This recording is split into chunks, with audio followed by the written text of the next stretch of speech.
Bismillahirrahmanirrahim. Assalamualaikum warahmatullahi wabarakatuh. Alhamdulillahirabbil alamin. Alhamdulillahilladzi hadana lihada wa ma kunna linahtadiya laula an hadanallah. Asyhadu an la ilaha illallah wahdahu la syarikalah wa asyhadu anna Muhammadan abduhu wa rasuluhu la nabiyya ba'dah. Rabbana la tuzigh qulubana ba'da idh hadaitana wa hab lana min ladunka rahmah innaka antal wahhab.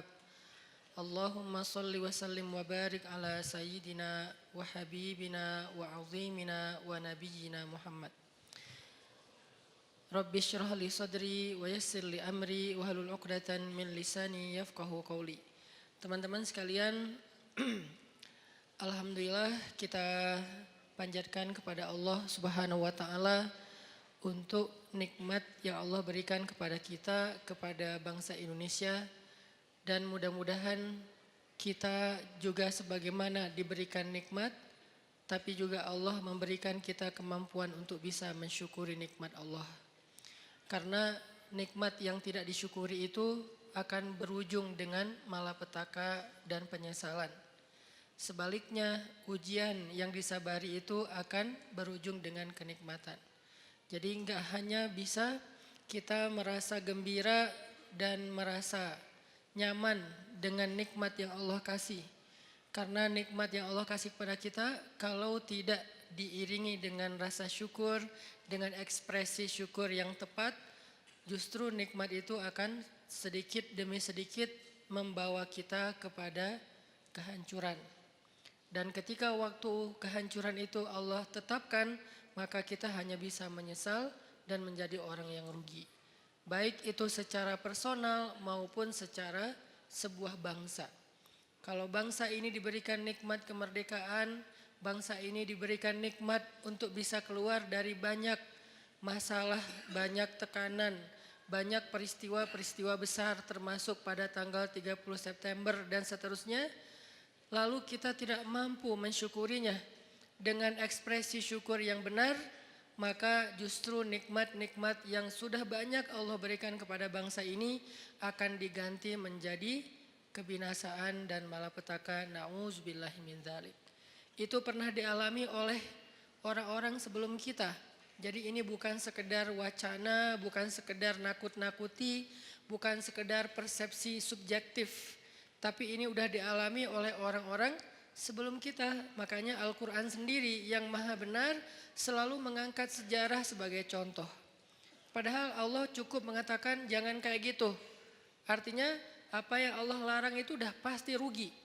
Tapi kenapa Allah habis bilang jangan kayak gitu, Allah bilang seperti orang-orang sebelum kalian yang pernah begini lalu mereka merugi. Karena Allah ingin kita belajar dari sejarah. Dulu ada satu negeri yang sangat subur di Yaman. Negeri itu sampai diistilahkan dengan baldatun thayyibatun. Baldatun yang negeri yang thayyibah, yang semua yang tumbuh itu adalah baik. Enggak ada yang enggak baik. Tapi tiba-tiba berubah menjadi sebuah negeri yang berwarna hitam. Karena Allah hanguskan negeri itu dengan kebakaran yang luar biasa. Tapi kalau kita baca sejarah, itu bukan kebakaran karena human error. Allahu alam, tapi ini adalah salah satu bentuk kemarahan Allah kepada mereka. Ini artinya kita belajar untuk berekspresi tentang mensyukuri nikmat Allah Subhanahu wa taala, baik kita secara pribadi maupun kita secara bangsa, supaya Allah Subhanahu wa taala mendawamkan nikmat itu untuk bangsa Indonesia. Teman-teman yang dirahmati Allah, malam ini kita akan lanjutkan pembahasan atau obrolan kita pada pertemuan sebelumnya, yang waktu itu saya sempat bahas dengan tema diam. Kebenaran setelah pembahasan dengan tema diam ini, ada beberapa pertanyaan yang saya lihat di sosial media, terutama di komen postingan-postingan saya, yang menurut saya belum tuntas pemahamannya. Sehingga muncullah komen-komen yang ada yang sifatnya bertanya, ada yang sifatnya menyimpulkan. Kalau yang sifatnya bertanya buat saya itu sangat fair, karena namanya orang nggak paham maka dia bertanya. Tapi kalau yang sifatnya menyimpulkan lalu keliru, buat saya harus diluruskan. Nah, dari pembahasan diam atau pembahasan sabar atau pembahasan mengalah atau pembahasan jangan membalas keburukan dengan keburukan dan seterusnya, saya melihat kadang-kadang sebagian dari kita memahaminya tidak utuh, memahaminya tidak kondisional. Tetapi mengeneralisir pemahaman itu dalam kasus apapun. Dan ini tidak berlaku dalam Islam. Karena dalam Islam itu selalu ada yang namanya dawabit, detail. Detail masalah. Masalahnya apa dulu? Sehingga nggak boleh seseorang itu mengeneralisir sebuah jawaban kalau ternyata memang kasusnya berbeda. Kecuali hikmah ya. Kalau hikmah boleh. Hikmah yang sama untuk kasus yang banyak. Contoh, hikmah keutamaan istighfar. Ada yang datang bilang, saya belum diberikan, belum dikaruniai anak. Apa ya yang harus saya lakukan? Banyak istighfar. Datang lagi, saya belum dapat pekerjaan. Apa yang harus saya lakukan? Banyak istighfar. Saya ribut dengan pasangan. Apa yang harus saya lakukan? Banyak istighfar. Kebun saya kering. Apa yang harus saya lakukan? Banyak istighfar. Dan seterusnya, itu hikmah. Kalau hikmah itu kayak mutiara. Dia punya banyak sisi dan semuanya bercahaya. Tapi kalau jawaban yang sifatnya adalah hukum dan seterusnya fikih, ini nggak bisa mengeneralisir semua masalah dengan satu fatwa. Kadang-kadang dalam satu hal dia boleh, tapi dalam kondisi yang lain dia menjadi tidak boleh atau sebaliknya. Nah, pemahaman tentang pembahasan kita bab diam kemarin, ketika kita menyimpulkan bahwa diam itu adalah pilihan orang-orang bijak, diam itu adalah baik. Diam itu justru cara kita membela diri gitu kan ya. Diam cara paling baik untuk membela diri. Bukan membela agama. Itu dua kalimat yang berbeda. Diam cara paling baik untuk membela diri. Bukan membela agama. Kalau membela agama atau ada kemungkaran kita diam. Itu kalau bahasa ulama dia adalah syaitan dalam wujud manusia. Na'udzubillah min dzalik.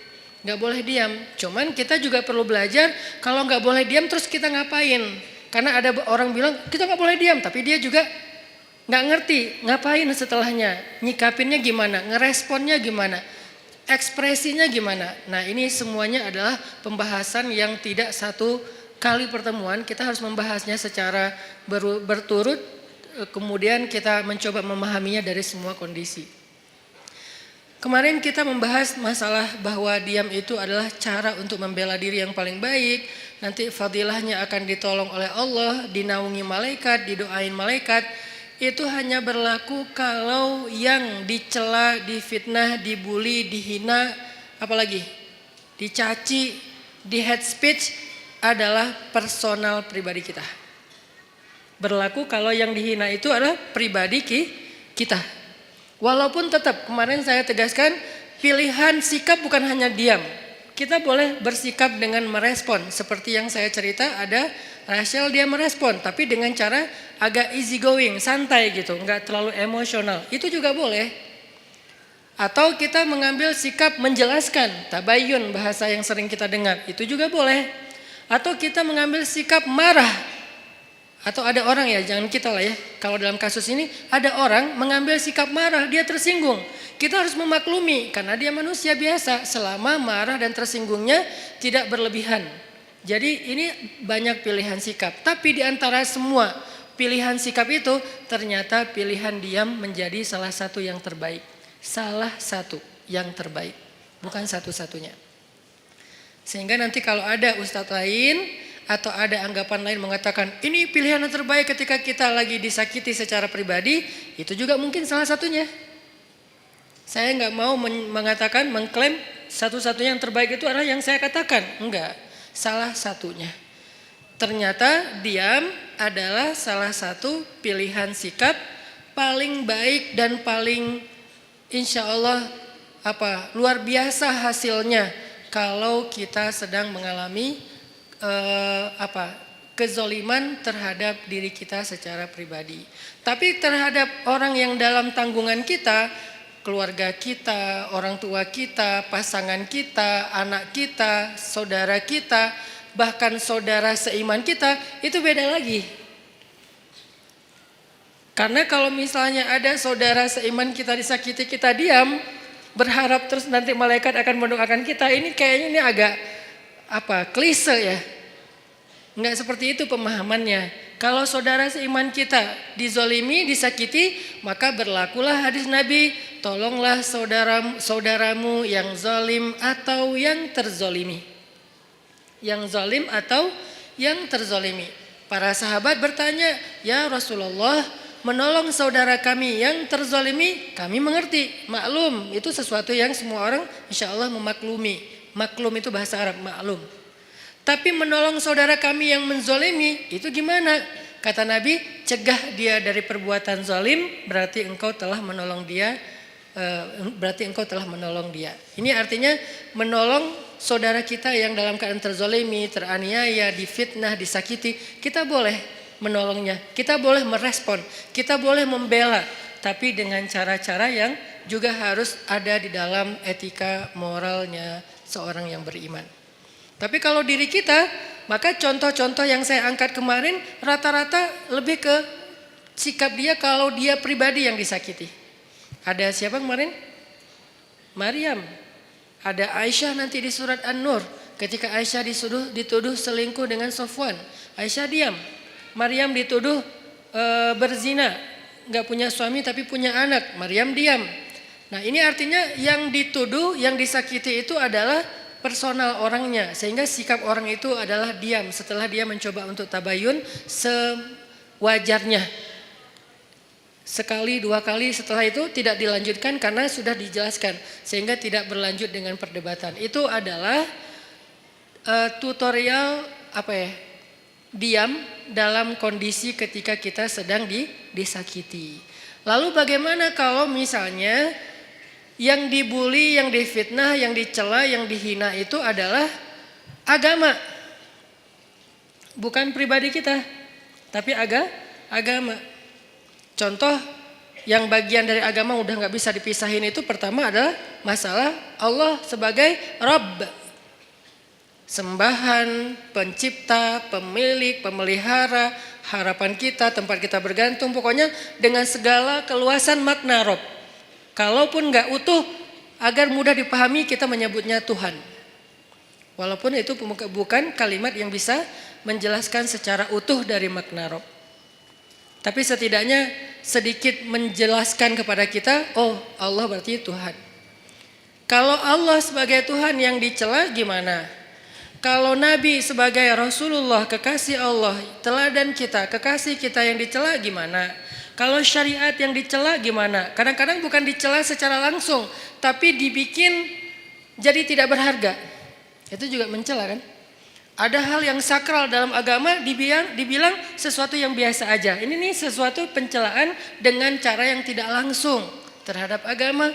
Nah, gimana kita responnya? Apakah kita diam? Apakah kita merespon? Terus gimana cara kita ngerespon? Itu yang akan kita bahas pada malam ini. Jadi bisa dibilang malam ini tuh kayak diam part 2 lah. Jadi masih tema yang sama tapi kelanjutannya supaya kita dapat tambahan angle. Oh kalau angle-nya gini ternyata sikapnya gak sama, berubah lagi. Oh ternyata kalau angle-nya ini hasilnya beda lagi gitu. Ini adalah kelanjutan dari pembahasan pada pertemuan kita yang sebelumnya. Oke, sebelum kita membahas lebih lanjut tentang diam part 2 ini, cara kita menyikapi orang yang menyakiti hal-hal yang prinsip dalam keimanan kita, Allah, Rasulullah, syariat, Al-Quran, hadis, ulama, apalagi orang soleh, termasuk bahkan saudara, keluarga, masyarakat, tetangga, mukmin disakiti, gimana sikap kita? Maka sebelumnya yuk kita sama-sama tilawah dulu firman Allah di dalam surat Ali Imran ayat 181. Di sini ada cerita yang berkaitan dengan tema kita. Karena menjelaskan sesuatu dengan cerita itu kayaknya akan jauh lebih universal. Surat Ali Imran ayat 181.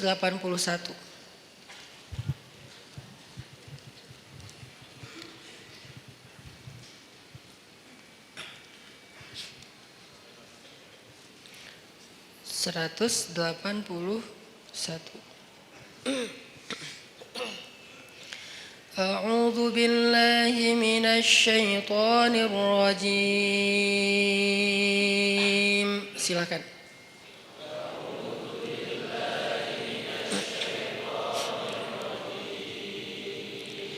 Bismillahirrahmanirrahim.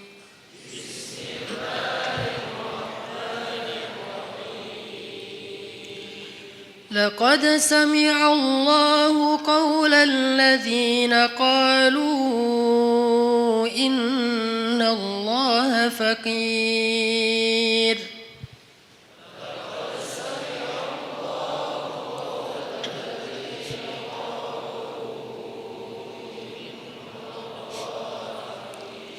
الذين قالوا إن الله فقير ونحن أغنياء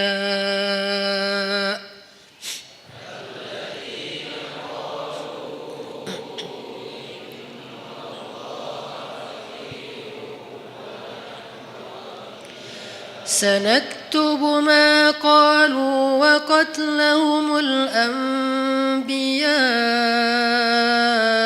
بغير حق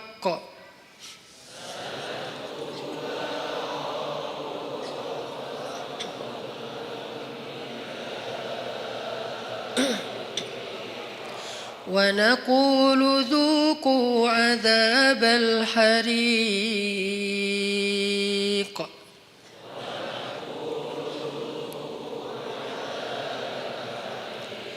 ذلك بما قدمت أيديكم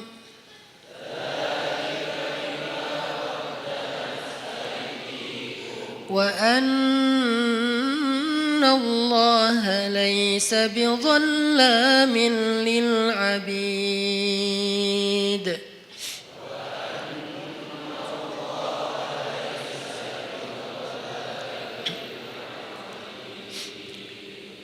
Nah, sebelum kita baca terjemah, saya pengen ceritain dulu sedikit adegan yang berkaitan dengan ayat ini.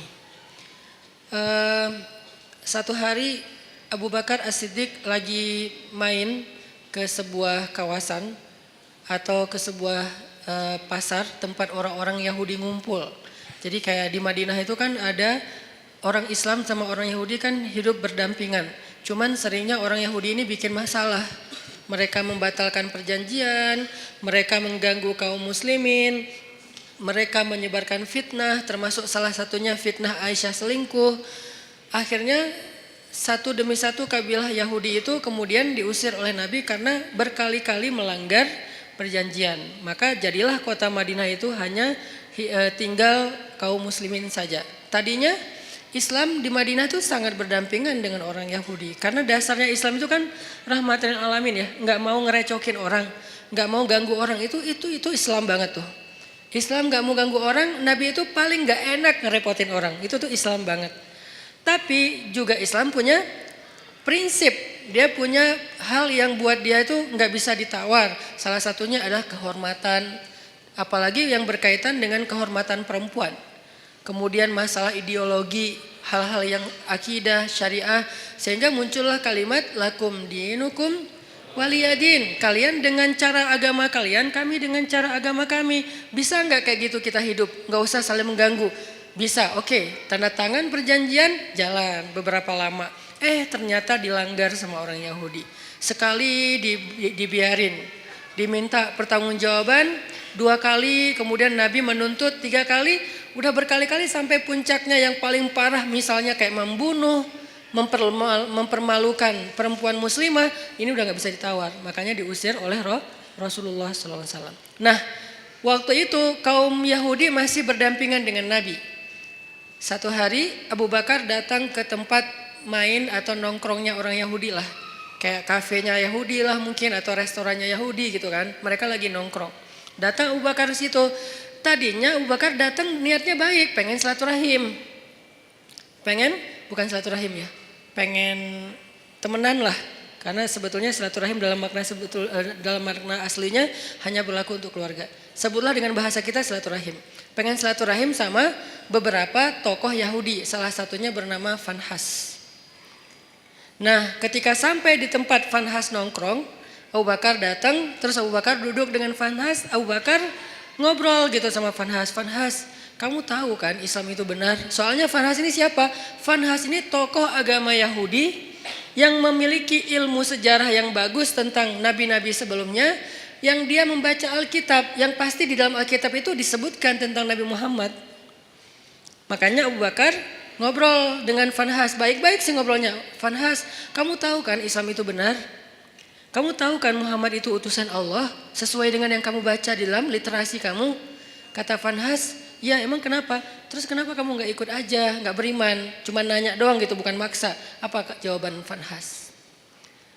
Bagaimana saya mau mengikuti sebuah agama yang Tuhannya itu miskin, yang Tuhannya itu fakir, dan dia membutuhkan harta dari kita. Ketika dia berfirman, "May yuqridullaha qardhan hasana." Itulah bedanya orang yang kufurnya kufur fikrah, intelektual, dengan kufur karena dia nggak paham.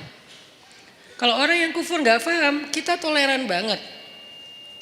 Orang-orang yang nggak suka dengan syariah karena dia nggak paham, kita toleran banget. Ya udah nggak apa-apa, nggak maksa. Dia nggak mau menjalankan syariat nggak apa-apa. Tapi kalau dia mempengaruhi orang lain dengan sebuah propaganda, dengan framing negatif, dengan hal-hal yang membentuk opini publik yang salah, nah ini dalam Islam perlu diluruskan. Kalau di dalam masyarakat lingkungan bangsa kita tuh kayak beberapa tokoh sekuler liberal, salah satunya yang kemarin sempat ramai bilang menghafal Quran udah nggak penting gitu kan. Ya mungkin dia kurang baca sejarah juga menurut saya, padahal itu sejarah yang paling simpel sih, nggak harus jadi ahli. Bahwa di masa Nabi selain udah ada penghafal Quran, Nabi juga menyuruh sahabat untuk menulis Al-Quran. Udah ada penghafal Quran banyak, ada Ibnu Mas'ud, ada Ibnu Abbas, ada Ibnu Umar, ada banyak sahabat penghafal Quran yang hidup di masa Nabi. Tapi tetap aja Nabi nyuruh nulis Al-Quran. Atau sebaliknya, udah ada yang nulis tapi tetap aja Nabi memotivasi mereka menghafal Al-Quran. Jadi ada yang menghafal, ada yang menulis. Cuman belum dijilid kayak gini. Ini namanya mushaf. Kalau belum dijilid namanya nuskhah. Kalau udah dijilid namanya mushaf. Sudah satu jilid. Sehingga dari Al-Fatihah sampai Al-Ikhlas, An-Nas udah ada di sini semua gitu. Baik berbentuk fisik ataupun berbentuk platform digital kayak yang di handphone dan seterusnya. Dulu di masa Nabi belum dijilid, masih lembaran-lembaran yang terpisah. Ada yang ditulis di kulit binatang, ada yang ditulis di pelepah pohon, ada yang ditulis di batu. Sehingga sahabat-sahabat itu mendapatkan Al-Quran nggak utuh 30 juz. Lagian kan Al-Quran belum turun 30 juz kan? Baru turun sejuz, 5 juz, 10 juz, kan bertahap tuh. Sampai akhirnya turun total sebelum Nabi wafat 30 juz. Sehingga sahabat kalau baca Quran ada yang cuman di rumahnya itu 2 lembar. Ya udah itu aja terus yang dibaca, soalnya dia nggak hafal.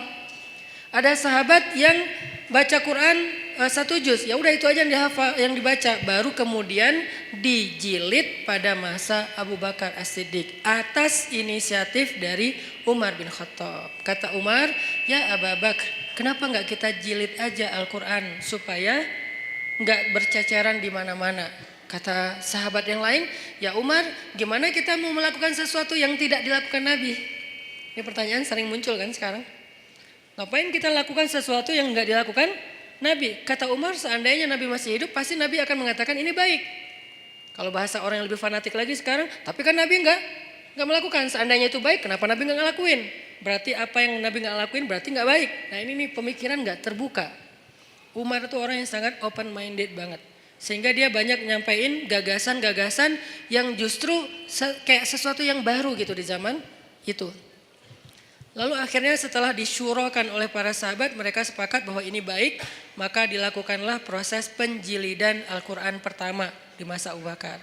Kemudian diulangi lagi, lebih teratur lagi di masa Utsman bin Affan. Karena di masa Utsman itu ada semacam polemik soal tata cara membaca Al-Quran. Karena banyaknya orang non-Arab yang masuk Islam, lalu mereka salah dalam membaca ayat-ayat secara huruf, secara baris. Kalau baris saja masih mending, ini hurufnya salah. Kenapa huruf bisa salah Ustadz? Karena dulu Al-Quran itu tulisannya nggak ada titik. Kalau sekarang kita nyebut Arab gundul itu nggak ada baris ya. Kalau dulu tuh lebih gundul lagi. Bukan hanya nggak ada baris tapi nggak ada titik. Jadi shin dengan sin itu sama-sama nggak punya titik. Shad dengan dot itu sama, nggak ada titik. Lo dengan to sama, nggak ada titik. Ba, ta, sa sama, nggak ada titik. Jadi linusabbita bihi fuadak bisa dibaca linubayyina bihi fuadak. Jauh kan?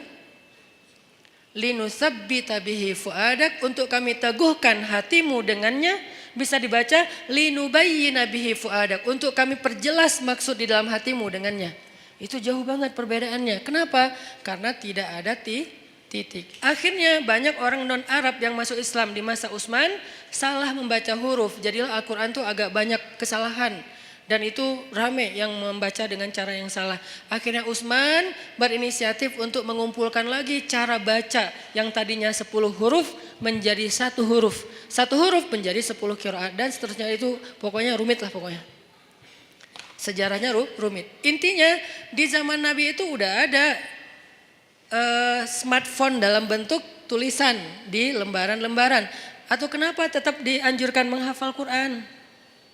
Ini jawaban paling logis menurut sejarah. Belum lagi nanti ada jawaban dari sisi spiritual. Bahwa menghafal Quran itu fadilahnya luar biasa. Kita tuh dapat mahkota di padang mahsyar. Hanya orang yang tidak beriman atau ragu dengan janji Allah dan Rasul yang gak peduli dengan hal kayak gini. Bahwa nanti dia akan pakai mahkota cahaya di padang mahsyar. Dia bisa menyelamatkan 10 keluarganya. Gak bisa nyelamatin saudara kita, keluarga kita 10 orang dengan membawa smartphone. Di padang mahsyar, ya Allah, di smartphone saya nih ada Al-Quran, boleh gak saya selamatin keluarga saya? Jangankan keluarga, mantan aja gak bisa. Coba gimana? Jadi memang ada fadilah tertentu, walaupun kita mungkin yang ngomong kayak gini juga belum tentu hafal Al-Quran dengan ayat yang banyak. Tapi setidaknya saya tuh selalu respect banget sama yang menghafal Al-Quran dan menganjurkan. Sampai anak saya sekarang, tiga-tiganya sekolahnya khusus tahfiz.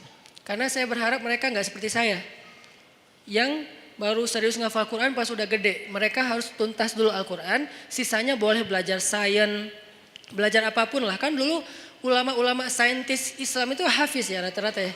Jadi kayak ngafal Quran tuh bukan buat mereka, bukan karena mondok, bukan jurusan agama. Itu emang udah kayak jadi jadi budaya yang soleh di antara masyarakat Islam. Aisyah pondok tahfiz, Maryam pondok tahfiz yang pulangnya sebulan sekali. Yang saya cerita, saya juga kadang-kadang bete gitu, gak bisa ketemu anak. Tapi harus sabar. Yahya masuk TK tahfiz. Yang dari TK itu udah mulai belajar tahsinnya pakai bahasa Arab, bukan pakai bahasa Indonesia. Dia menghafal huruf pakai bahasa Arab. Yang saya pernah sekali tampilin di YouTube ya, yang alifun Allah kayak gitu-gitulah. Saya juga nggak hafal, dia hafal. Artinya saya respect banget dan berharap banget anak-anak menghafal Quran untuk nyelamatin saya nanti di akhirat gitu. Karena saya ngerasa kayak siapa tahu kalau saya belum pantas masuk surga dan belum cukup amalnya, disyafaatin oleh pastinya setelah Rasulullah SAW adalah anak yang hafiz. Gak bisa pakai smartphone, gak bisa pakai Google Drive untuk menyelamatkan keluarga kita di padang mahsyar. Apalagi dapat mahkota. Tapi menyimpannya di smartphone, Google Drive, boleh-boleh aja, ikhtiar. Ikhtiar kita untuk memudahkan mendapatkan Al-Quran ketika mau dibaca. Gak masalah pakai smartphone, cuman menghafal dia pasti punya kelebihan sendiri. 1 huruf yang dihafal itu pasti beda. Nah ini adalah orang-orang yang pemikirannya membahayakan, ngaco. Nah Fanhas sama. Orang-orang yang tidak beriman, tapi dia mempengaruhi orang lain dengan kesalahpahaman terhadap kebenaran. Itulah Fanhas. Sehingga dia mengatakan Allah itu fakir, kami itu kaya. Dan itu bukan kata saya loh ya, kata Fanhas. Orang-orang yang awam kan gampang percaya yang gini-gini. Karena Allah berfirman, "May yuqridullaha qardan hasana fayudha'ifahu ad'afan katsira." Siapa yang meminjamkan harta terbaiknya kepada Allah, nanti Allah ganti berlipat ganda. Kalimatnya meminjam. Makanya saya kan pernah posting, yuk kita pinjamkan harta kita kepada Allah. Ada yang komen kan, Allah kok minjam. Ini Ustadz makin lama makin aneh ngomongnya, ngelantur ke sana kemari. Itu bukan kata-kata saya, kata Al-Quran. Tapi kalimat meminjam di sini bukan Allah nggak punya harta. Apa maksud dari kalimat meminjam di sini? Allah pengen ngejamin bahwa harta kita itu nggak hilang, cuma dipinjam bentar, entar dibalikin lagi. Itu maksudnya. Kalau Allah minta kan berarti hilang dong.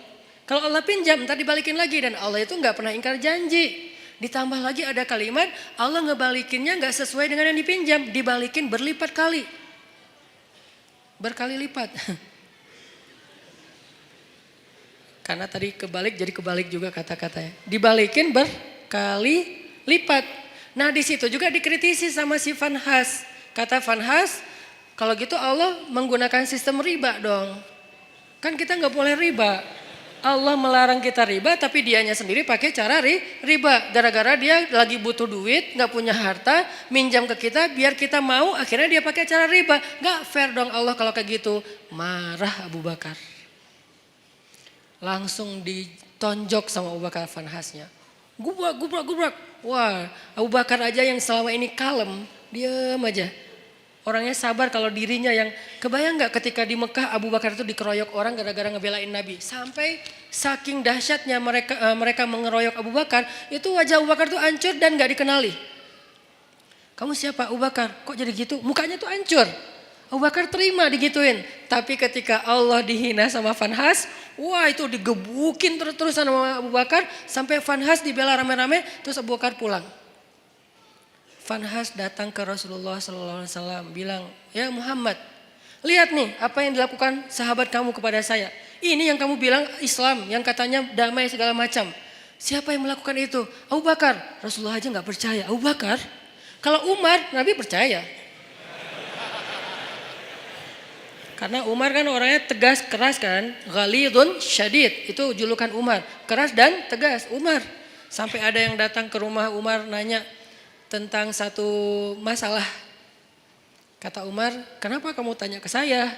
Kan ada Rasulullah di tengah-tengah kita. Jadi gak boleh nanya fatwa, hukum tentang agama kepada seseorang ketika ada Nabi di situ, tuh gak boleh. Salah fatal. Sama kayak kita ada ulama, nanyanya yang bukan ulama, gak boleh nanya ke ulama aja. Makanya ketika kita nanya tentang agama bukan ke ulama, padahal di bangsa Indonesia ini banyak ulama, kita tuh udah salah. Jadi nanya aja udah salah, pasti jawabannya lebih salah. Walaupun benar tetap salah. SOP-nya gak kayak gitu. Nah ada orang datang ke Umar, nanya tentang agama. Kata Umar, kenapa kamu gak nanya ke Rasul? Masa nanyanya ke saya? Kata dia, saya udah datang ke Rasul. Terus apa jawaban Rasul? Jawaban Rasul saya gak berkesan. Maksudnya kayak bukan itu yang saya harapin. Dia kayak maksa gitu, pengen jawaban sesuai harapan dia. Kan ada orang kayak gitu kan. Nanya pengen nemu jawaban sesuai harapan. Kalau nggak nemu nanya lagi ke ustadz yang lain. Sampai nemu yang mengatakan, oh udah ini halal. Baru dia bilang, tuh kan kata saya juga. 9 ustadz bilang haram, 1 ustadz bilang halal, dia ambil yang 1. Nah ini masih mending lah sesama ustadz. Ini mah Rasul. Rasul udah kasih jawaban, tapi saya nggak cocok gitu. Makanya saya tanya kepada kamu, menurut saya kamu bijak. Dipuji-puji Umar. Apa yang dilakukan Umar? Kata Umar, ya udah tunggu sebentar ya. Dia masuk, keluar bawa pedang. Udah dihunuskan pedangnya. Bukan bawa pedang dalam sarungnya, dihunuskan pedangnya. Ini nih jawaban saya nih, langsung kabur tuh orang. Itu Umar. Karena Umar tersinggung, dianggap sebagai orang bijak sementara Rasul aja ditolak. Itu penghinaan buat Rasul dan penghinaan buat Umar sendiri. Makanya Umar langsung ngeluarin pedang, orangnya kabur. Tapi ini yang melakukan Abu Bakar, bukan Umar. Orang yang gak pernah dikenal, pernah mukulin orang. Satu-satunya yang pernah dipukul Abu Bakar itu cuma berhala. Ketika dia masih kecil, diajak ayahnya untuk ngelilingin tawafin berhala. Ayahnya yang tawaf, Abu Bakar duduk nungguin. Pas ayahnya udah pergi, berhala itu dilemparin sama Abu Bakar. Lo ngapain sih orang-orang tawaf ke lo, padahal gak bisa ngapa-ngapain. Itu Abu Bakar, salah satu sahabat, walaupun sedikit sekali jumlahnya. Sahabat yang gak pernah syirik bahkan di masa sebelum Islam, Abu Bakar. Salah satunya. Abu Bakar, Khadijah, Ali. Ini orang-orang yang dari sebelum Islam pun mereka nggak pernah syirik, nggak pernah nyembah berhala. Tapi yang lain pernah lalu bertaubat dan masuk Islam, kemudian menjadi lebih baik. Abu Bakar yang melakukan. Rasulullah, Abu Bakar, dipanggil Abu Bakar. Lalu Nabi nanya baik-baik karena ini Abu Bakar nih, orang yang wibawa, orang yang baik hati, orang yang lembut. Gak boleh langsung dipercayai aja nih omongan, apalagi nih Fanhas yang ngomong. Rasulullah nanya, ya Abu Bakar, ini perbuatan kamu? Ya Rasulullah. Nabi kaget. Jadi itu bukan hoax. Benar nih Abu Bakar nonjokin orang, gebukin orang. Ya Rasulullah. Ya Abu Bakar, kenapa kamu pukul dia? Apa jawaban Abu Bakar? Ya Rasulullah, inna aduwallah qala qawlan aziman. Annallaha faqirun wa annahum anillahi aghniya. Ya Rasulullah, sesungguhnya musuh Allah ini mengatakan satu kalimat yang sangat fatal, yang sangat buruk tentang Allah. Dia bilang Allah itu fakir dan mereka itu kaya dan tidak butuh kepada Allah. Maka ghadibtu lillah ya Rasulullah. Saya marah karena Allah ya Rasulullah. Rasulullah nanya ke si Fanhas, Fanhas, benar kamu bilang Allah fakir? Enggak, namanya juga orang Bani Israel. Enggak semua Yahudi itu kayak gitu. Karena ada Yahudi yang lurus dulu, enggak tahu sekarang. Tapi umat Yahudi kan Nabi Musa Yahudi yang membawa agama Yahudi. Kemudian nanti ada keluarga Nabi Musa yang Yahudi termasuk sampai Zakaria, Imran Yahudi kan. Jadi bukan agamanya, Bani Israel lah yang paling bawel itu. Ternyata dia bohong, dia bilang enggak. Wah Abu Bakar udah mukulin saya, sekarang dia memfitnah saya Muhammad. Beginikah didikanmu terhadap sahabatmu? Rasulullah bingung, mana yang benar nih? Abu Bakar mukul Fanhas. Tapi Fanhas bilang saya enggak mengatakan hal yang kayak gitu. Saya disakitin sama Abu Bakar. Abu Bakar itu emang benci sama saya sejak dulu. Akhirnya ketika Nabi tidak bisa menilai siapa yang benar, siapa yang salah, turunlah ayat ini. Allah mendengar pembicaraan orang yang mengatakan Allah fakir dan kami kaya. Dengan segala macam kemarahan Allah juga marah tuh. Di sini Allah kayak bilang, aku juga marah, bukan Abu Bakar doang kata Allah. Jadi Abu Bakar kayak dibela gitu sama Allah. Abu Bakar, bareng kita marah sama dia. Gitu. Kan keren ya Abu Bakar ya di situ ya. Sampai Allah mengatakan apa tadi ayatnya teh? Wa naqulu dzuqu adzabal harik, dan kami balas ucapan mereka dengan kalimat dzuqu adzabal harik, rasakan azab yang membara. Itu tuh ancaman Allah kepada Fanhas nanti di akhirat. Artinya Allah tuh merestui Abu Bakar marah. Allah merestui Abu Bakar marah. Tapi kita jangan buru-buru menyimpulkan ini terus kita langsung take action ya. Wah ini bahaya, gue tonjokin aja nih. Jangan, karena ini nih Fanhas. Yang kita hadapi kan bukan Fanhas kan, beda-beda kan. Ada yang namanya mungkin dia pakai nama Abu atau apalah kayak gitu-gitu kan. Ini nggak boleh difanhasin, karena kalau dia difanhasin nanti jadi rame. Islam malah yang jelek juga kan. Makanya ya hadapi aja dengan argumentasi ilmiah, hadapi aja dengan penjelasan yang meluruskan persepsi kepada masyarakat. Nggak usah terpancing, biarkan harusnya hukum yang bergerak di situ, karena emang kewajiban seorang yang memegang hukum, penguasa. Kalau dia nggak mengambil tindakan hukum, dia bertanggung jawab di hadapan Allah SWT. Dalam arti membiarkan orang menghina Allah, Rasulullah, agama Allah. Membiarkan saja dosa, karena dia mampu untuk mencegah, untuk menyikapinya, untuk menghukum dengan cara yang terbaik. Di zaman Umar, ketika Umar jadi khalifah, ada tuh yang kayak gitu tuh. Suka nyebarin hal-hal yang kayak aneh, nyeleneh tentang agama. Asalnya dari Irak. Dia ini emang tokoh liberalnya Irak lah. Dia nyebarin fitnah tentang makna ayat Al-Quran. Saya lupa tapi ayatnya apa, nanti saya cek lagi. Tapi dia kayak bikin keraguan orang terhadap kebenaran Al-Quran. Kalau dalam bahasa ulama ini disebut dengan istilah syubhat. Makanya ada istilah raddus syubhat, menolak membantah syubhat-syubhat tentang agama.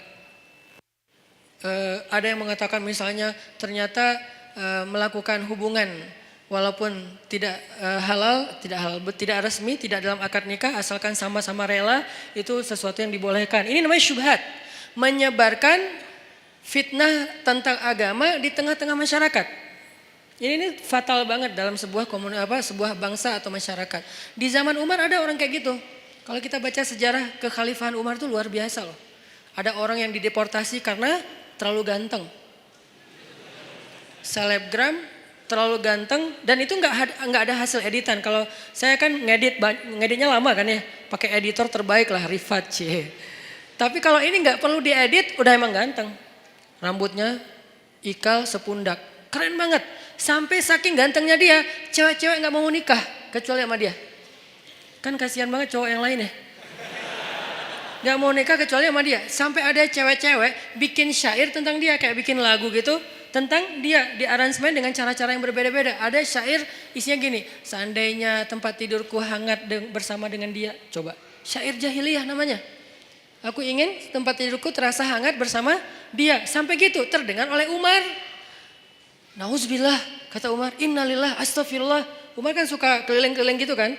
Pas dengar itu Umar nanya kepada kayak kabinetnya, siapa cewek itu? Dia fansnya. Siapa cowok yang disebut di situ? Itu. Akhirnya dipanggil cowok itu ke tempat Umar. Kemudian Umar melihat, ganteng. Emang ganteng gitu. Kenapa kok cewek senang sama dia? Gantengnya di sebelah mana ya? Akhirnya Umar berkesimpulan yang buat dia makin ganteng itu emang mahkotanya adalah rambut. Rambutnya adalah mahkota. Akhirnya, kamu tahu kesalahan kamu apa? Apa wahai Amirul Mukminin? Kamu terlalu ganteng. Salah saya apa? Kan saya takdirnya lahir seperti ini, C. Ya udah sekarang kamu harus dikurangi kegantengannya sedikit biar nggak jadi fitnah. Itu tuh di zaman Umar, ada yang kayak gitu kejadiannya. Coba, kayak gitu-gitu aja diurus oleh negara loh. Demi supaya kan tugas seorang pemimpin itu adalah menjamin rakyatnya itu tidak terjadi masalah kan, termasuk masalah moral. Ini kan masalah moral yang nanti merusak juga masalah spiritual, iman, ibadah kan jadi nggak khusyuk ngingat dia terus lagi sholat. Makanya nggak boleh. Nah akhirnya kata Umar, kamu harus dikurangin kegantengannya. Caranya dipotong rambutnya. Astagfirullahaladzim, digundul, dipotong sampai habis. Akhirnya ini hak saya gimana? Hak kamu adalah kamu akan dibayar oleh negara. Gara-gara dipotong rambut dibayar oleh negara. Akhirnya dia dipotong rambut. Besok datang lagi. Karena rambutnya udah habis kan malu kan rambut udah habis. Dia pakai sorban. Datang ke Umar. Kata Umar ini lebih ganteng. Ternyata pakai sorban malah lebih keren lagi gitu. Aduh Umar bingung nih gimana diapain. Masa dibuka sorbannya kasihan mempermalukan. Islam itu menjaga banget hak orang lain. Gak mau mempermalukan. Dia tetap rambutnya dihabisin. Tapi jangan dibiarin kelihatan orang banyak. Karena itu malu. Soalnya itu kayak aib kalau di Arab rambutnya pelontos gitu. Itu aib. Sehingga akhirnya dikasihlah sorban. Malah makin ganteng. Umar bingung. Akhirnya Umar memutuskan dia harus dideportasi ke sebuah kampung yang isinya nenek-nenek. Kampung itu nenek-neneknya pas dia datang, gitu. Kan parah juga nih nenek-nenek. Akhirnya dia dideportasi ke luar negeri yang kampungnya isinya orang ibu-ibu tua. Yang dia atas tindakan itu dia digaji oleh pemerintah. Ini adilnya Islam, hukum tegak tapi fair. Hukum tegak tapi fair. Dia nggak hanya dideportasi terus biarin dalam keadaan terlunta-lunta, enggak. Dia dikasih gaji oleh pemerintah. Tapi dia sendiri di tempat yang terasing. Tiba-tiba ibunya di kota Madinah datang ke Umar dan mengatakan, celaka engkau wahai Amirul Mukminin. Kenapa saya celaka ibu? Kata Umar. Karena engkau duduk bersama anak-anakmu, putra-putramu dan engkau bersama dengan mereka dalam keadaan nyaman, bahagia. Tapi engkau memisahkan saya dengan putra saya. Siapa putra ibu? Fulan _ Fulan. Oh yang selebgram itu? Iya. Ya udah ibu maunya apa? Saya jauh dari putra saya kangen dengan putra saya. Kamu tahu nggak sih rasanya kangen gitu kan? Terus gimana maunya ibu? Saya pengen ketemu putra saya. Ya udah akhirnya diputuskan oleh Umar, ibunya juga ikut dengan anaknya tinggal di sana dibiayai oleh negara. Itu tuh masa kekhalifahan Umar sampai hal-hal kayak gitu diurus. Termasuk laki-laki yang dari Irak tadi, orang sekuler Irak yang pengen ngacak-ngacak pemikiran umat Islam tentang Al-Quran. Dia mengatakan ini lihat nih ayat nih kayak gini-gini. Tapi dia ngomongnya kemana? Dia ngomongnya di pasar, bukan di majelis para ulama. Bukan di masjid, di pasar. Karena kalau di pasar kan jarang ada ulama nih. Sehingga orang percaya aja sama dia, sama omongannya. Dipanggil sama Umar. Tahu gak kesalahan kamu apa? Apa? 2. 1. kamu sudah menyebarkan fitnah agama di tengah-tengah masyarakat sehingga mereka ragu tentang Al-Quran. 2, kalau kamu nggak ngerti ayat itu harusnya kamu tanya kepada ulama, bukan nanya kepada orang awam. Atas kesalahan yang fatal ini maka saya hukum kamu dengan dicambuk. Karena dia udah nyebarin banyak fitnah. Orang sampai ragu nggak mau lagi baca Quran. Orang menganggap Al-Quran itu nggak otentik segala macam. Itu kan banyak kan obrolan orang sekuler tentang kayak gituan. Akhirnya dicambuk dan diancam. Kalau kamu masih melakukan hal yang sama, maka saya akan berikan hukuman yang lebih berat. Akhirnya dia pulang ke Irak dan sejak itu dia taubatan nasuha. Itu terjadi. Nah, Vanhas kayak gitu banget. Yang nyebarin fitnah tentang agama Allah. Allah fakir, Allah itu riba dan seterusnya. Sehingga akhirnya Allah turunkan ayat tadi dan Allah membela Abu Bakar As-Siddiq. Nah, kalimat yang saya pengen kita renungkan dari kalimatnya Abu Bakar itu apa? Ghadibtu lillah ya Rasulullah. Saya marah karena Allah ya Rasulullah. Apa pelajarannya di sini? Ternyata Islam itu juga menganjurkan marah. Menganjurkan cinta, menganjurkan maaf, menganjurkan sabar, menganjurkan tersinggung, menganjurkan marah, menganjurkan membalas. Ada semuanya, tapi kondisinya berbeda-beda, konteksnya berbeda-beda. Kalau kita salah konteks, nggak jadi ajaran Islam lagi. Itu yang harus kita pelajari. Jadi bukan hanya agama cinta, tapi juga ada anjuran untuk supaya kita marah dalam kondisi tertentu. Bagaimana nggak marah ketika ada seorang perempuan muslimah dihina, dibuka auratnya, dilecehkan, masa kita nggak marah? Rasulullah aja marah ketika ada perempuan muslimah lagi belanja di masjid, di pasar, belanja di pasarnya Yahudi, terus dilecehkan sama cowok-cowok anak muda Yahudi. Diapain? Roknya tuh diikat pakai tali, digantung ke tiang gitu. Pas dia jalan, kan kesingkap karena ketarik tali kan, sehingga auratnya kelihatan. Dia malu nangis, dibela, digunting tuh tali sama seorang laki-laki pemuda muslim, digunting talinya. Marah orang-orang Yahudi yang ngeprank si cewek ini nih. Mereka bilang, lo nggak usah ikut-ikutan, ini bukan urusan lo, ini saudari saya muslimah, saya harus membela sesama orang yang beriman. Lagian kalian zalim, ini kan kejahatan moral, kalian nggak punya akhlak kepada perempuan, nggak menghargai perempuan. Terjadi adu mulut lama-lama karena dia sendiri dikeroyok meninggal. Udahlah menghina perempuan, membunuh laki-laki yang mencoba membela perempuan tadi. Nabi langsung marah. Langsung dikumpulkan bala tentara yang kuat-kuat oleh Nabi menuju kepada kabilah itu, dikepung tuh kabilahnya. Setelah dikepung, Nabi memberi mereka kesempatan, 2 pilihan. 1 pergi, 2 perang. Ini namanya marah fisabilillah. Jadi ada jomblo fisabilillah, ada mutusin fisabilillah, ada balikan fisabilillah, semuanya ada fisabilillahnya. Apa maksud saya fisabilillah? Ada jalan yang dibolehkan oleh Allah, ada kondisi yang dibolehkan oleh Allah. Jomblo fisabilillah itu kayak gimana? Jomblo yang sabar, yang tetap istiqomah, yang gak berputus asa dengan berbuat dosa, itu tuh fisabilillah banget. Jadi itu bukan bahasa-bahasa nyeleneh. Justru itu sebuah ungkapan sederhana yang di dalamnya tuh terkandung banyak hikmah yang saya harapin kayak gitu. Jadi bukan jihad fisabilillah. Jihad fisabilillah, ada juga jihad fisabilillah taghut. Orang yang berjihad bukan karena Allah. Begitu juga dalam urusan yang lain. Ghadibtu lillah ya Rasulullah. Saya marah karena Allah ya Rasulullah. Berarti apa? Di antara cabang-cabang iman adalah emosi. Perasaan cinta, perasaan malu, perasaan takut, perasaan marah, itu semuanya bagian dari iman. Kalau ada orang mengatakan iman itu hanya cinta, sampai ada kalimat, ya Allah kalau saya beribadah karena saya penginkan surga, tutup surga itu dari saya. Kalau saya beribadah karena saya takut neraka, masukkan saya ke neraka. Saya beribadah hanya karena cinta kepadamu. Ini membentur-benturkan 2-3 hal yang sebetulnya tiga-tiganya baik. 1, roja, mengharapkan surga. Itu baik, bagian dari iman. 2, khauf, takut neraka. Itu juga bagian dari iman.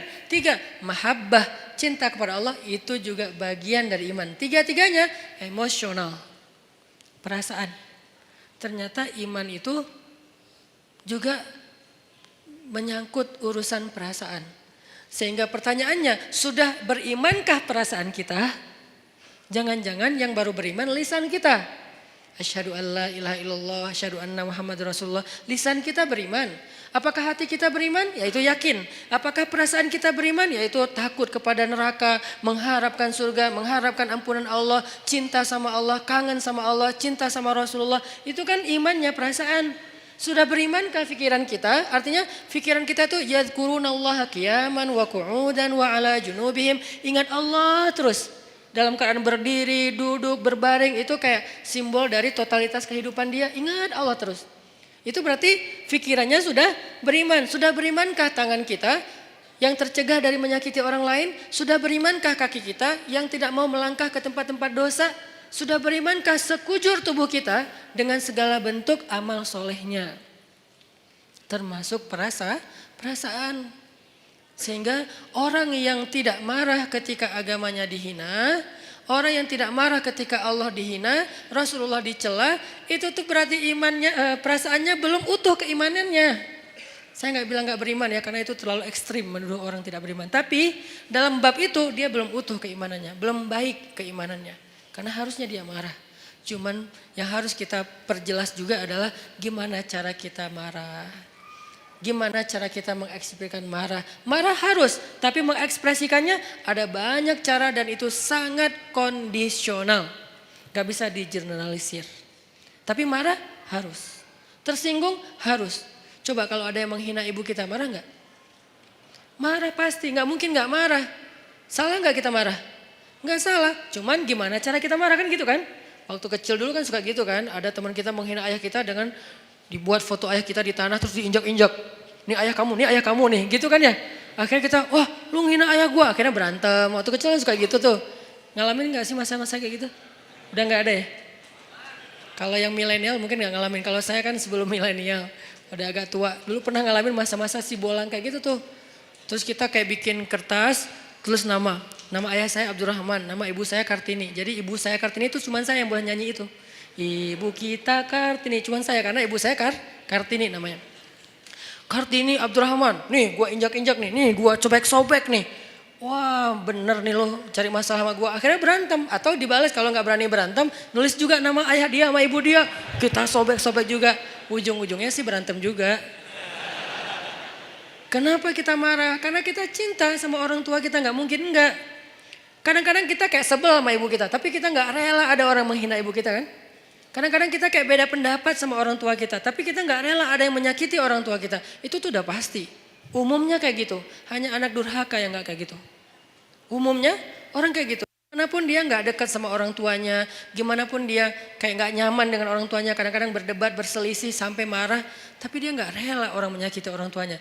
Apalagi ini lebih dalam rasanya daripada masalah keluarga. Kenapa bisa gitu Ustadz? Karena suatu hari Umar bin Khattab datang kepada Nabi mengatakan, ya Rasulullah, aku mencintaimu lebih dari apapun kecuali diriku sendiri. Cinta itu perasaan, bagian dari iman. Kata Nabi, belum sempurna wahai Umar. Artinya belum cukup wahai Umar. Belum cukup iman kalau hanya baru mencintai Rasul lebih dari apapun juga selain diri sendiri. Belum cukup wahai Umar. Artinya imannya belum utuh. Terus gimana ya Rasulullah? Katakan aku mencintaimu lebih daripada apapun termasuk diriku sendiri. Ya Rasulullah, aku mencintaimu lebih daripada apapun termasuk diriku sendiri. Al-an ya Umar, al-an. Sekarang baru cukup wahai Umar, baru cukup. Dan Umar gak ngomong dengan lisannya saja, dia ngomong dengan perasaannya. Kalau dia udah ngomong itu benar-benar rasanya dalam sedalam itu. Artinya perasaan, emosi bagian dari iman. Sehingga yang harus kita syahadatkan dalam tanda petik, yang harus kita islamkan, yang harus kita cas terus keimanan dalam diri kita, bukan hanya wawasan di kepala kita dengan duduk di taklim, bukan hanya lisan kita dengan mengucapkan kalimatan thayyibah, tapi juga termasuk rasa, perbuatan, akhlak, semuanya harus ditanya, sudah berimankah diri kita? Sudah berimankah akhlak saya? Sudah berimankah pandangan saya? Karena pandangan orang yang beriman tidak akan melihat aurat. Pandangan orang yang beriman tidak akan melihat yang dosa.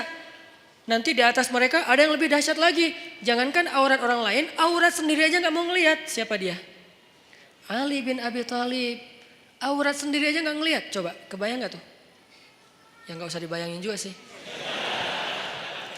Aurat sendiri gak mau ngelihat. Saking Karamallahu wajhah, saking mulianya wajah dan matanya Ali bin Abi Thalib. Aurat sendiri nggak mau lihat. Dalam peperangan dia duel sama musuh, kemudian dia menebas kaki musuhnya dengan pedang Ali, lalu tersobeklah pakaian laki-laki tersebut dan kelihatan pahanya. Ali langsung palingkan wajahnya, nggak mau ngelihat paha musuh coba. Padahal lagi perang tuh, bukan lagi jalan, lagi kayak kena motor atau apa misalnya sobek, enggak. Dan itu cowok. Kebayang gak cewek? Kalau kita cewek, ini cowok. Artinya ya apa sih, teman doang atau apa gitu kan ya. Walaupun ada sebagian yang mengatakan paha bukan aurat. Kalau yang mengatakan paha bukan aurat berarti adegan itu bukan paha, lebih dari itu. Kalau yang mengatakan paha itu aurat berarti kejadian itu hanya sebatas paha. Dua-duanya pendapat ulama dan kita hargai. Yang jelas Ali gak mau ngelihat. Langsung memalingkan wajahnya. Nah musuhnya kan curang. Dimana-mana kan di film juga yang fiktif. Yang namanya antagonis selalu curang kan. Gak ada yang antagonis tapi baik hati, itu namanya bukan antagonis, si hero. Dia pasti curang. Begitu Ali sebagai superhero-nya balik arah, dia nyerang. Curang kan.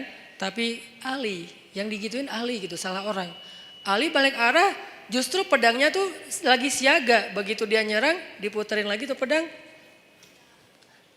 Putus leher musuh tersebut. Dan itu musuh bukan orang biasa. Legendnya orang Mekah. Yang sahabat-sahabat gak berani duel sama dia. Diam semuanya. Ali yang berani. Siapa yang mau menantang saya? Diam sahabat yang lain. Kata Ali, gak ada yang bangkit. Ya Rasulullah saya. Kata Rasulullah, Ali duduk. Duduk aja Ali. Gak ada cowok di antara kalian yang berani nantang saya. Marah kan Ali digituin kan ya. Sahabat-sahabat diam. Kenapa gak ada yang bangkit? Itu tuh terkenal Amru. Orang yang paling jago berpedang di antara orang Mekah. Belum pernah kalah sama sekali. Jadi benar-benar menang KO terus gitu. Amru yang menantang. Dia, Ali bilang, ya Rasulullah saya. Ali, aku gak tega kalau sesuatu terjadi sama kamu. Rasulullah aja kayak ngerasa Ali gak bisa ngalahin dia. Ali diam, tapi gergetan banget. Siapa yang berani nantang saya? Atau kita pulang aja nih, udah beres.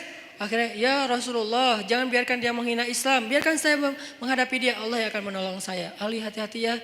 Ya Rasulullah, datanglah Ali. Akhirnya tarung dan Ali menang telak dalam pertarungan waktu itu. Ini karamallahu wajah. Matanya itu mata yang beriman. Telinganya telinga yang beriman. Lisannya lisan yang beriman. Wajahnya wajah yang beriman. Gimana wajah yang beriman? La tahkiranna minal ma'rufi syai'a walau antalqa akhaka biwajhin taliq. Janganlah kalian ngeremehin amal soleh walaupun kecil, walau sekedar bertemu dengan saudaramu dengan wajhun, wajah bahasa Arab jadi bahasa Indonesia, wajah yang apa? Sumringah, wajah berseri-seri, wajah yang happy. Jangan ketemu teman kita cemberut aja. Kamu kenapa? Enggak, emang muka saya emang kayak gini. Nah, kalau itu beda ya. Tapi berusaha untuk tersenyum. Itu tuh wajah beriman. Jadi wajah aja, ada wajah beriman, ada yang wajah tidak beriman. Wujuhu yauma idzin muswaddat, gitu ya kurang lebih. Pokoknya wajah mereka hari itu dalam keadaan tertutup debu, dalam keadaan apa? Alaiha ghabarah, dalam keadaan tertutup debu, dalam keadaan hitam legam. Itu wajah orang kufur. Sedangkan orang yang beriman wajahnya bercahaya, wajahnya happy, wajahnya bahagia dari sejak di dunia. Wajah kita sudah berimankah? Kemudian apa lagi? Hati kita sudah berimankah? Perasaan kita sudah berimankah? Tangan, kaki kita sudah berimankah?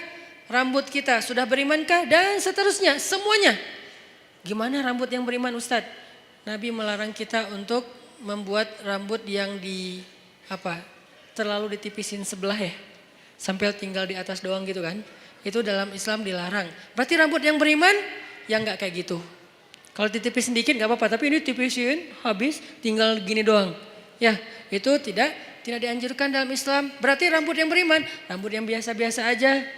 Kalau bisa agak luar biasa dikit. Tadi kayak cowok yang keren tadi rambutnya sepundak, ikal. Kalau gak mampu Ustadz, karena kalau udah saya panjang gak turun ke bawah naik ke atas. Ya udah jangan dipaksain. Tergantung jenis rambut. Yang jelas rapi, terus dirawat sama dia kan ya. Itu rambut orang beriman. Ternyata iman itu bukan hanya soal sholat, puasa, termasuk perasaan. Jadi marah itu bisa jadi bagian dari iman kalau tepat dalam kondisinya. Sehingga Abu Bakar marah, ghadibtu lillah ya Rasulullah. Itu kata kuncinya. Aku marah karena Allah wahai Rasulullah SAW. Sehingga kita wajib marah teman-teman. Sampai Nabi pernah mengatakan juga dalam masalah perasaan dan iman itu ada hubungannya. Kata Nabi, salasun man kunna wajada fihi halawatal iman. Man kunna fihi wajada halawatal iman. Ada 3 hal yang kalau seseorang itu ngerasain kalau seseorang itu mendapatkannya berarti dia merasakan nikmatnya iman. Merasakan puncaknya iman. Merasakan loh ya, bukan melakukan, bukan mengatakan, bukan memikirkan, tapi merasakan, rasa. Dan 3-tiganya rasa. Ada 3 perasaan yang kalau seseorang mendapatkan dalam dirinya berarti dia berada di puncaknya iman. 1. Ayyakunallahu wa rasuluhu ahabba ilaihi mimma siwahuma. Ketika Allah dan Rasul lebih dicintai olehnya dari apapun juga. Cinta, perasaan. Yang kedua, perasaan juga. Ayyuhibbal mar'a la yuhibbuhu illa lillah. Mencintai seseorang dan tidak mencintainya kecuali karena Allah. Mencintai sesama muslim. Mencintai ulama, mencintai habaib, mencintai para kiai, mencintai guru-guru kita, mencintai orang yang soleh, yang lebih soleh dari kita, mencintai, itu perasaan. Dan itu adalah wajada halawatul iman, puncaknya iman. Ketiga, ayyakroha ayyauda ilal kufr kama yakrahu ayyuqadhafa finnar. Benci, ternyata benci juga bagian dari iman. Benci, bagian dari iman. Jadi kalau ada orang Islam itu tidak membenci, benci. Kepada apa dia benci? Kepada dosa, kepada kemungkaran, kepada kekufuran dia benci. Makanya bahasanya ayyakraha ayyauda ilal kufr. Dia benci untuk kembali kepada kufur. Saya enggak mengatakan kalimatnya benci kepada orang kafir, enggak. Benci kepada kembali kepada kekufuran. Artinya perbuatannya. Dia benci dengan perbuatan dosa, bermaksiat, dia benci. Berarti kalau kita udah bisa membenci dosa-dosa kita di masa lalu, insya Allah kita sudah merasakan puncaknya iman, benci. Jadi kalau dikatakan Islam itu nggak ada kebencian, ada kebencian, dalam banget. Kebenciannya bagian dari 70 cabang iman. Tapi bencinya siapa? Apa? Yang dibenci adalah dosa. Makanya ada ayat Allahumma habib, ada doa Allahumma habib ilainal iman wa zayyinhu fi qulubina wa karrih ilainal kufra wal fusuqa wal isyan waj'alna minar rasyidin. Itu doa. Diambil dari ayat. Ayatnya walakinnallaha habbaba ilaikumul iman wa zayyanahu fi qulubikum wa karraha ilaikumul kufra wal fusuqa wal isyan wa ja'alakum minar rasyidin. Allah menjadikan kalian apa mereka gitu sebagai orang yang mencintai keimanan dan menjadikan rasa cinta itu indah dalam hati mereka. Lalu menjadikan mereka benci kepada kekufuran dan itulah orang yang mendapatkan petunjuk. Benci kepada kufur, dosa, fusuk. Fusuk itu apa? Akhlak yang buruk. Dia nggak suka. Jadi kalau kita ngelihat ada orang yang perangainya nggak bagus dan kita ngerasa itu kayak entertain, hiburan, ini kita berarti nggak punya benci nih. Jangan benci orangnya, benci perangai perbuatan yang buruknya. Orangnya nggak ada, ini lain lagi ceritanya. Karena orang bisa berubah kan. Kalau keburukan dari zaman iblis sampai nanti kiamat, ya tetap namanya keburukan. Yang benar sudah jelas, yang buruk sudah jelas. Tapi kalau orangnya bisa berubah. Pagi dia kufur, malam dia mukmin. Pagi dia setan, malam bisa jadi malaikat. Makanya jangan membenci orangnya. Siapa tahu suatu saat dia berubah. Tapi membenci perbuatannya wajib, bagian dari iman. Ada orang yang memperolok-olok agama. Ya kita benci perbuatannya, orangnya kita serahkan kepada Allah. Kalau perlu kita doain ya Allah beri dia petunjuk. Tapi perbuatannya wajib kita benci. Jangan sampai perbuatan memperolok-olok agama malah kita ketawain seolah-olah itu hiburan. Berarti kita nggak punya benci fi sabilillah. Makanya ada marah fisabilillah, ada benci fisabilillah, ada cinta fisabilillah, ada takut fisabilillah, ada kangen fisabilillah. Kangen siapa? Kangen dengan Rasulullah SAW. Seperti kangennya Bilal, sampai saking puncak kangennya luar biasa, dia nggak sanggup azan. Saking kangennya nggak sanggup azan. Kalau kita azan biasa aja gitu kan, mungkin semangat, tapi nggak sampai bikin kita nggak bisa ngucapin asyhadu anna Muhammadan Rasulullah. Nggak kuat Bilal ngomong itu. Kenapa? Kalimat itu dia ucapkan dulu ketika Nabi masih hidup dan mendengar. Kalau Bilal azan, Nabi senyum-senyum. Sekarang Nabi udah nggak ada, udah nggak kuat. Udahlah saya nggak bisa. Langsung turun, langsung duduk, diganti sama sahabat yang lain. Itu kangen fisabilillah. Apakah kita punya kangen fisabilillah? Apakah kita punya cinta fisabilillah? Apakah kita punya benci fisabilillah? Apakah kita punya marah fisabilillah? Apakah kita punya memaafkan fisabilillah? Karena semuanya perasaan. Sakit hati fisabilillah ada, tapi ada juga sakit hati yang nggak dibolehin. Baper fisabilillah banyak, makanya baper itu bisa jadi ibadah. Tergantung konteks. Kan baper itu bawa perasaan kan? Benar nggak sih artinya? Salah satu di antara baper yang berpahala yang gimana? Baper ketika sholat. Allahu Akbar. Idza waqa'atil waqi'ah. Udah mulai baper tuh. Bawa perasaan. Begitu disebutkan tentang orang-orang yang golongan kiri. Wah udah gak kuat lagi. Dia nangis, dia gemeteran. Saking gemeteran lututnya gak kuat menanggung beban tubuhnya. Dia tersungkur. Kharru, tersungkur, lalu dia sujud, sujadan, dia sujud, wabukiya, dan dia menangis dalam sujudnya. Siapa dia? Umar bin Khattab, orang yang paling baper dalam sholatnya. Kalau udah baca ayat-ayat kiamat di dalam sholat, Umar baper banget. Makanya ada baper yang negatif, ada baper yang positif. Sehingga semua itu soal perasaan teman-teman. Untuk itu kita perlu belajar, wah saya sedih nih, saya kecewa nih, saya tersinggung nih, saya marah. Nah yang terakhir pertanyaannya gimana cara kita mengekspresikan kemarahan kita Ustadz. Kalau yang dihina itu Allah, Rasulullah, Islam, bahkan orang tua kita, keluarga kita, apa yang harus saya lakukan? Jangan membalas keburukan dengan keburukan, itu prinsipnya. Tadi dibacakan di sholat isya kita, idfa billati hiya ahsan, balaslah dengan cara yang lebih baik, walaupun kita marah. Lalu bagaimana dengan cerita Abu Bakar As-Siddiq? Tapi di situ bukan hanya ada satu tokoh, ada Fanhas. Nah, apakah kita tahu persis yang kita hadapi itu Fanhas? Jangan-jangan kita menjudge Fanhas banget ini, padahal dia bukan Fanhas. Dia bisa jadi adalah orang Badui yang mengencingi Masjid Nabawi. Kan itu juga perbuatan yang menghina Islam kan? Dia datang ke Masjid Nabawi, dia buang air kecil di situ. Lalu Umar udah siap-siap tuh, saya penggal nih kepalanya nih, saya penggal nih. Kata Rasulullah, ya Umar, mahlan, tunggu Umar. Ya Rasulullah, dia udah menghina masjid, dia menghina agama kita dan segala macam. Dia tuh masuk ke masjid buang air kecil loh. Lebih dahsyat. Nabi kemudian mengatakan, tunggu, jangan ganggu dia. Maksudnya kalau sahabat langsung nyuruh dia pergi kan terganggu, soalnya dia lagi menyelesaikan hajatnya kan, kepotong kan terganggu kan, sakit. Akhirnya beresin dulu, tunggu. Udah beres, yuk kita cari air, ambil air, bersihin. Udah disiram sama sahabat, dipanggil dia sama Rasulullah. Kamu dari mana? Dari kampung ini, oh pantesan. Dia tuh orang pedalaman yang tidak tahu peradaban. Di tempat dia, semua tempat itu toilet. Karena buat mereka tuh kan biasa aja, maaf ya. Di beberapa tempat kita ngeliat kadang-kadang orang buang air sembarangan kan. Karena dia rata-rata orang yang berpendidikan rendah, orang yang mungkin tidak belajar, orang yang belum modern, belum berperadaban. Buat dia biasa aja kayak gitu, malah kadang-kadang gak malu. Nah laki-laki ini kayak gitu kondisinya, orang jahil, orang badui, orang pedalaman, gak pernah belajar. Dia gak tahu kalau ini tempat suci, dia buang air aja di situ. Ditanya sama Nabi dari mana, dari tempat ini. Oh kamu tahu gak ini tempat apa? Gak tahu.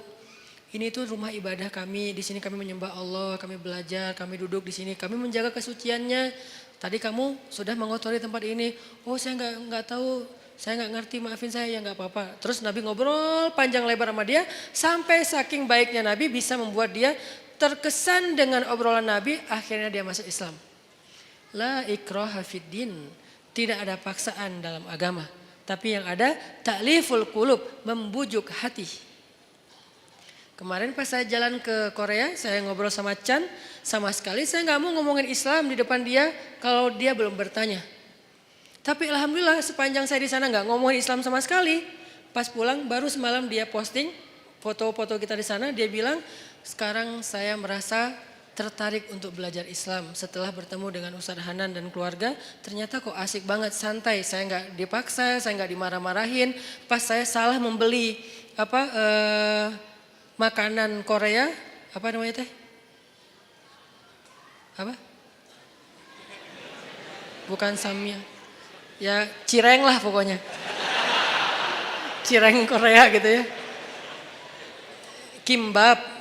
Nah, pas lagi beli kimbap kan ada porknya kan. Cuman dia nggak dimasukin ke dalam gulungan kimbap itu, dia kan salah. Tapi saya malah bayarin karena udah terlanjur dibeli pasti harus dibayar. Akhirnya kalau belum terlanjur dibeli saya nggak akan beli. Tapi karena udah terlanjur dibeli dan pasti Chan akan bayar, saya bayarin. Tapi saya nggak mau makan, saya ngomong ke dia pelan banget. Chan maaf ya, maaf banget nih. Saya tahu kamu niatnya baik, tapi maaf karena kamu nggak paham tadi itu ada pork di situ. Walaupun nggak dikasih di sini tetap nggak boleh bagi kami. Maaf ya. Oh ya nggak apa-apa. Dia malah respect. Alhamdulillah sekarang pengen belajar Islam. Walaupun hidayah itu di tangan Allah, bukan di tangan kita. Kita hanya ikhtiar. Akhirnya orang Baduy ini masuk Islam. Setelah masuk Islam, dia doa, ya Allah, berilah rahmatmu kepada saya dan kepada Rasulullah, yang lain jangan. Dia sebel sama yang lain.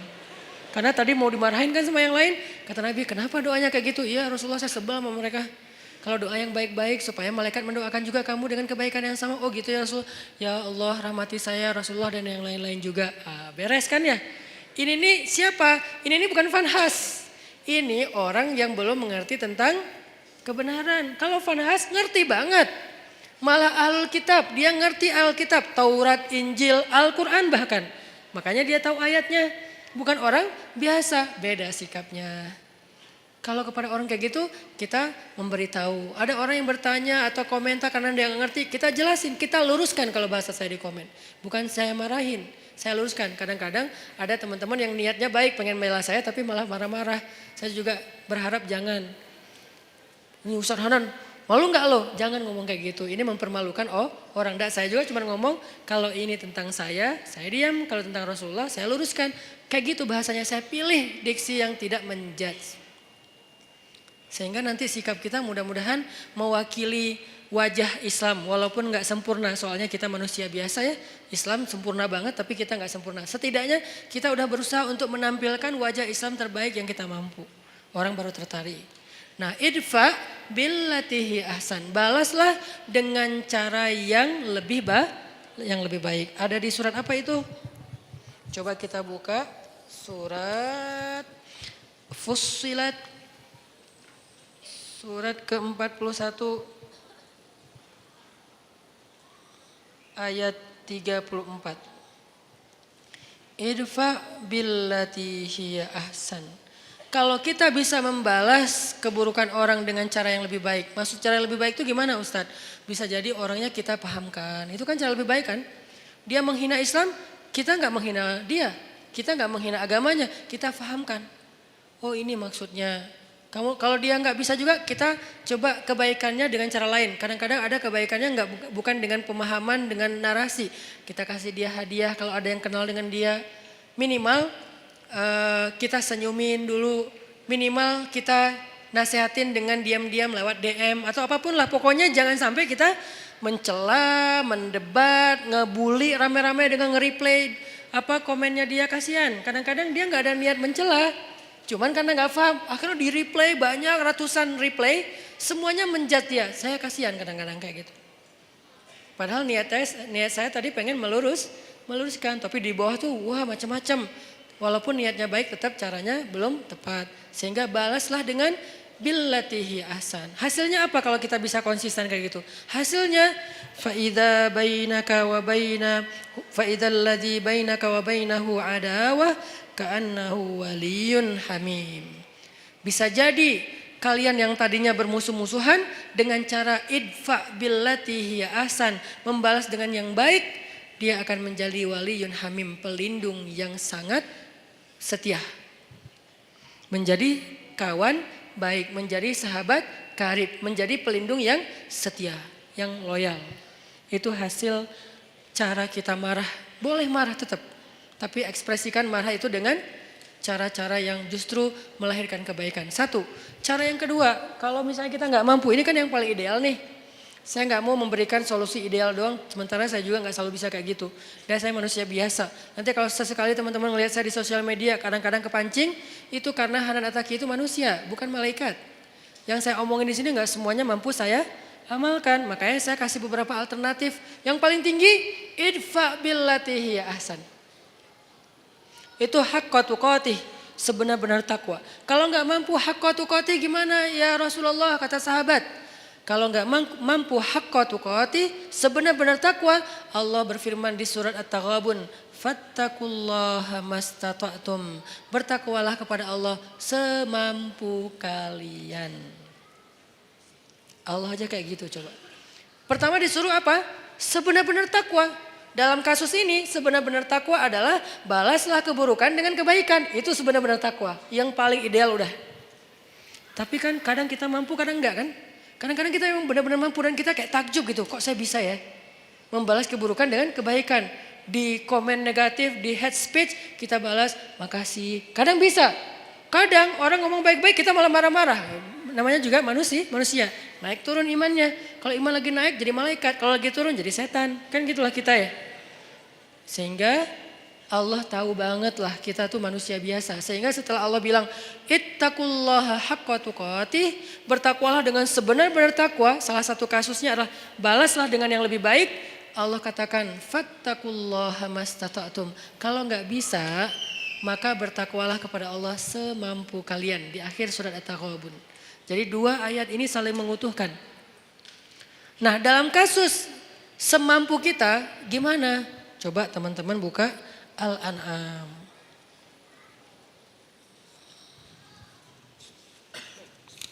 Di surat Al-An'am ayat 68. Coba lihat surat Al-An'am ayat 68.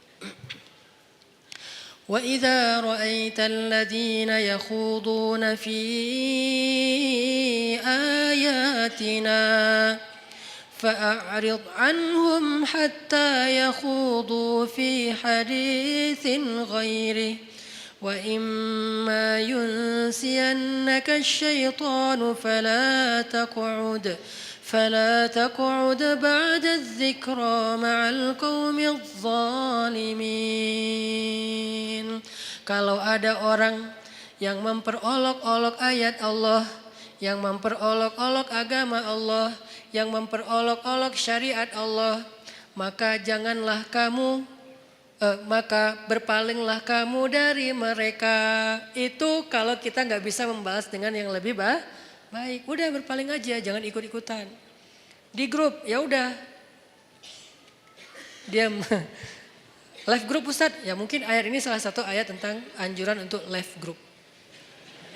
Kalau isi grupnya terus-terusan, semuanya kompak, hanya ngomongin yang nyeleneh-nyeleneh, kayak hal-hal yang aneh tentang agama, syubhat, ya udah kita dianjurkan oleh surat Al-An'am ayat 68 untuk live group. Ini juga live group fisabilillah. Live group karena Allah, bukan karena kita masalah personal. Saya nggak nyaman lagi di situ. Kenapa? Saya sering dicuekin. Itu bukan fisabilillah. Kalau saya broadcast nggak ada yang respon. Kalau teman saya broadcast semuanya nyamber. Kayaknya mereka nggak senang sama saya. Udahlah saya live aja. Itu tuh bukan fisabilillah. Boleh nggak Ustadz? Boleh. Tapi bukan fisabilillah. Jangan bilang-bilang ini fisabilillah loh ya. Enggak. Tapi kalau isinya gibah, isinya fitnah, isinya berita bohong, isinya mencela, isinya hal-hal yang gak penting, bukan gak penting, hal-hal yang dosa. Maka kata Allah, a'rid hanhum, tinggalkan mereka. Tinggalkan mereka dalam konteks sosmed, live group, unfollow, atau minimal gak usah terlibat. Terus kata Allah, kalau setan membuat kalian lupa dengan anjuran ini, anjuran untuk pergi ninggalin mereka, maka janganlah kamu tetap di situ ketika kamu ingat. Sampai tegas banget Allah suruh pergi. Kalau kita lupa nih, soalnya kan kita manusia biasa. Mereka ngomong segala macam, kita diam aja. Tapi kita nggak pergi. Nah kalau kita pas ingat, aduh oh iya ya ini udah ngomongin tentang agama yang aneh-aneh nih.